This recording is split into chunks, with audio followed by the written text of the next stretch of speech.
APM Srinivasulu గారు ఇక్కడ DRDA SERP Nandyal విభాగంలో పనిచేస్తున్నారు. ఇక్కడ డిఆర్డిఏ ఆఫీస్లో. ఆయన గత నెల మాకు లీవ్ కోసం అప్లై చేయడం జరిగింది.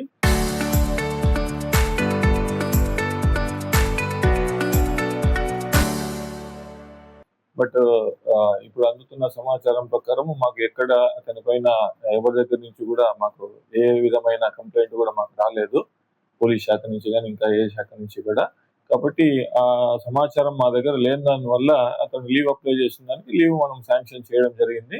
ఉత్తరోత్తర ఒకవేళ ఏమన్నా మాకు అటువంటి సమాచారం ఏ డిపార్ట్మెంట్ నుంచి వచ్చినా కూడా డిపార్ట్మెంట్ లో ఉన్న టర్మ్స్ అండ్ కండిషన్ ప్రకారం చర్యలు అనేవి తీసుకోవడం జరుగుతుంది. మాకు ఎటువంటి ఎఫ్ఐఆర్ కాపీ కూడా పోలీస్ డిపార్ట్మెంట్ నుంచి ఇంతవరకు అందలేదు. అందుకుంటే డెఫినెట్ గా అందిన రోజే మేము దానిపైన సత్వరమైన చర్యలు డిపార్ట్మెంట్ ప్రకారం మేము తీసుకోవడం జరిగి ఉండేది. మాకు కానీ ఇప్పటి వరకు కూడా మాకు ఎటువంటి కాపీ కూడా అటువంటి కాపీ రాలేదు పోలీస్ శాఖ నుంచి.